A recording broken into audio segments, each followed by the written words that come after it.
Dreams, the unexplainable phenomenon that all humans partake in. Yet, we don't know why exactly. And there's no way to actually show someone what your dream is or what happened. It's not like we have movie projectors in our heads, so we can only report the details of it through verbal narrative. You could tell another person the craziest thing ever, and with the subtext of it being a dream, they would probably believe you 9 times out of 10. They make no sense, and they're typically all over the place.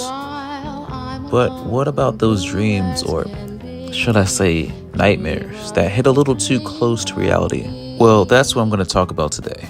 People talk about having nightmares of all kinds of things, such as dying, falling from a cliff, watching a loved one pass away, a demon, or some other crazy thing.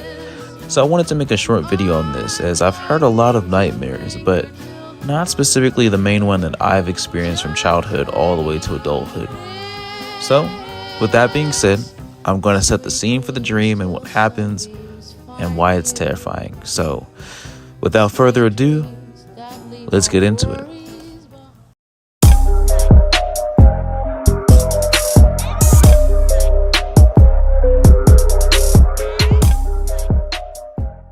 Typically, my nightmare starts out with me in a house, whether it's my childhood home or it's some other random place. And there's 2 versions of how this nightmare usually starts. The first version is where I'm with a couple of friends or family members. Everyone besides me is already on their way out to leave the house. I'm not sure if they're going to the grocery store or going to the movies. I'm not sure. But they're getting in the car and I'm still inside. And the hope is, of course, that I'm going to come right behind them. Maybe I forgot my wallet or something that I wanted to take with me, or maybe it's a Home Alone situation where I just don't go with everyone at the time that they're leaving. So once the last person leaves, there's typically a small window of time in which I can still go out the house before the nightmare starts.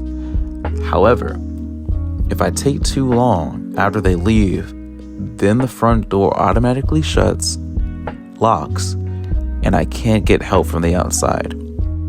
So the second version is similar to the actual nightmare, but in this version, I'm already alone without family or friends present, and the door is already shut. So the first and the second version's not too different, but just wanted to set the stage a little bit on the context.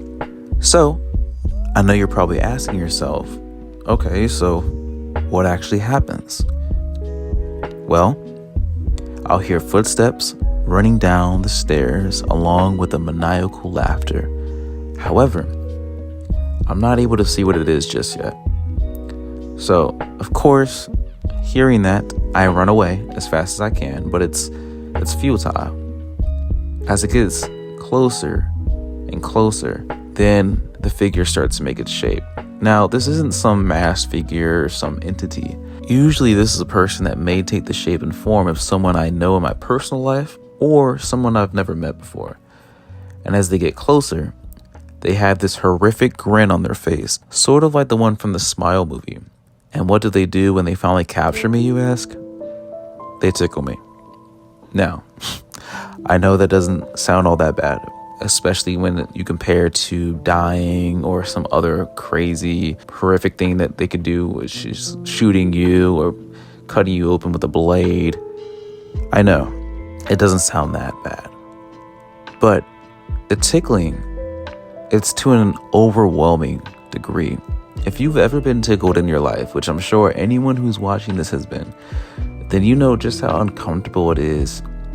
And you probably want that person to stop at some point, if not the first couple seconds of them doing it. However, in my dreams, there is no stopping. And it's all over your body. There's nowhere to run. You can't cry out for help. And the only thing you wish is for it to be over. I've had this singular nightmare for over 2 decades at this point, and to this day it's still haunting.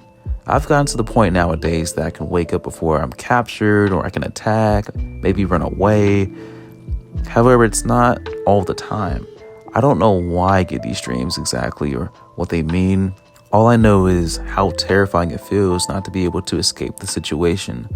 Now, looking at it from an adult perspective, I see that it could also be scary from a sexual assault lens, where I'm having random people corner me and physically assault me by tickling, which makes it all the more disturbing.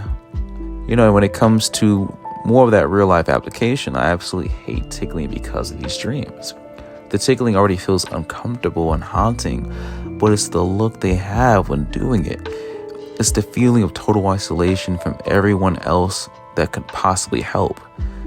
To this day, I haven't really talked about this nightmare much, except for a few family members and friends. Whenever I mention it, it sounds too ridiculous to be a legit nightmare, but it is. I guess I just wanted to make this video to see if there's anyone out there that knows what I'm talking about or can attach to it somehow. If not, that's completely fine too. In any case, feel free to analyze my tickling nightmare if you want in the comments below. Also, I'd love to hear any particular reoccurring nightmares that you have experienced as well, and why was it terrifying. I'll make sure to read them thoroughly. Anyways, I'm going to call it for this video, so if you liked what you saw, please like, subscribe, and do whatever you want. Thanks for watching, and I will catch you next time.